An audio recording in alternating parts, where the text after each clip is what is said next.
Ini kisah tentang Jenderal Umar Wirahadikusumah saat pertama kali dilapori penculikan para jenderal.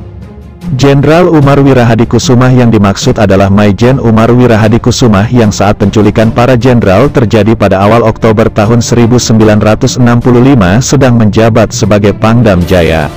Istrinya, Karlina Umar Wirahadikusumah atau Karlina Jaya Atmaja dalam buku, Karlina Umar Wirahadikusumah, bukan sekedar istri prajurit.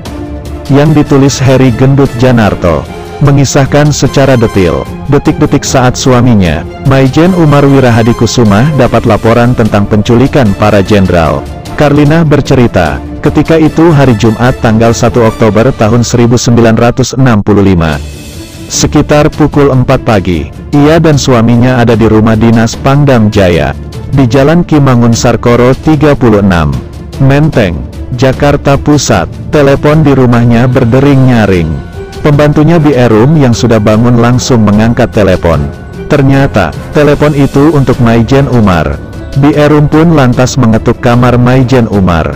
Karlina masih ingat, suara Bi Erum yang memberitahu suaminya bahwa ada telepon. "Gan, Juragan, ada telepon?" Begitu Bi Erum sambil mengetuk pintu kamar dengan pelan.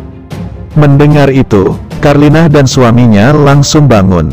Suaminya Maijen Umar langsung menyambar gagang telepon. Ternyata telepon itu datang dari Komisaris Polisi Hamdan, salah satu ajudan Jenderal Abdul Haris Nasution. Lewat telepon Komisaris Polisi Hamdan memberitahu jika telah terjadi penembakan dan pelucutan senjata penjaga oleh pasukan tak dikenal di kediaman Jenderal Nasution yang saat itu menjabat sebagai Kepala Staf Angkatan Bersenjata. Setelah mendapat laporan itu, Maijen Umar langsung memberitahu istrinya, Karlina, jika dirinya akan segera ke rumah Jenderal Nasution. Maijen Umar juga memberitahu Karlina jika ada pasukan tak dikenal yang menyatroni rumah Jenderal Nasution dan mencari sang jenderal.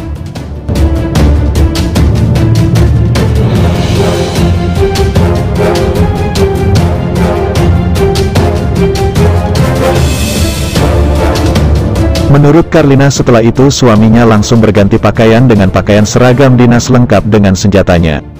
Tak lupa sebelum berangkat, Maijen Umar minta Karlina untuk mengecek telepon. Ternyata, saluran telepon telah putus total.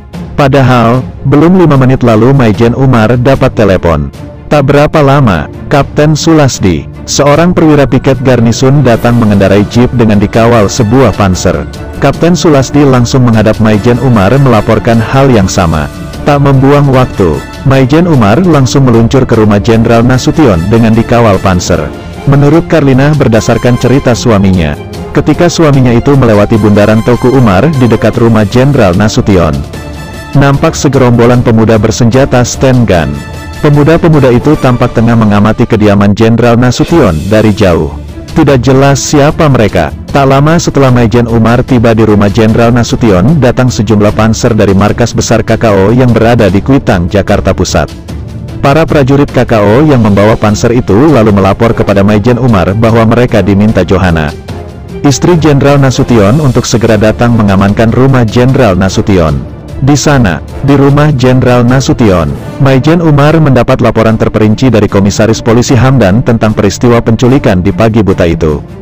Komisaris Hamdan juga melaporkan jika Jenderal Nasution berhasil lolos dari upaya penculikan setelah melompat pagar tembok belakang rumah. Komisaris Hamdan juga memberitahu jika putri Jenderal Nasution Ade Irma Suryani yang baru berusia 5 tahun tertembak lalu dilarikan ke RSPAD. Maijen Umar juga diberitahu jika Letu Pierre Tendean, salah satu ajudan Jenderal Nasution, dibawa pergi gerombolan penculik. Maijen Umar setelah itu mengecek dalam rumah. Dilihatnya bekas tembakan di sekitar rumah Jenderal Nasution.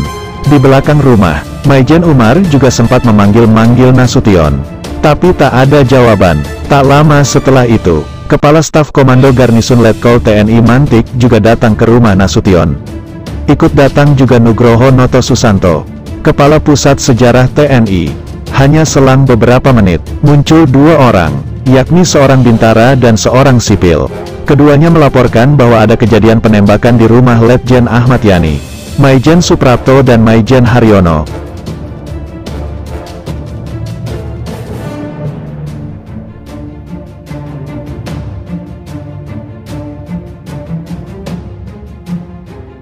Setelah mendengar laporan tersebut, Maijen Umar dengan berkendaraan jeep dan kawalan panser langsung meluncur ke rumah para perwira tinggi Angkatan Darat yang dilaporkan diculik tersebut. Berturut-turut, Maijen Umar datang ke rumah Jenderal Ahmad Yani, lalu ke rumah Maijen Suprapto, dan Maijen Haryono. Di rumah Ahmad Yani, Maijen Umar melihat darah berceceran, pun di rumah Maijen Haryono. Sementara di rumah Maijen Suprapto, Jenderal Umar mendapat cerita dari istri sang jenderal jika suaminya, Maijen Suprapto, dijemput pasukan Cakrabirawa, pasukan pengawal Presiden Soekarno. Dalam bukunya, Karlinah mengatakan, sampai suaminya pergi ke rumah Jenderal Nasution, ia belum paham apa yang terjadi, karena belum tahu ada yang genting pada pagi itu. Karlinah pun selesai mandi. Sekitar pukul 6.30 pagi ia bersiap untuk pergi ke rumah sahabatnya, Yulia Suprapto, istri dari Maijen Suprapto. Baru setelah ada siaran RRI yang menyiarkan pengumuman Letkol Untung Syamsuri, Karlinah paham bahwa negara dalam keadaan genting.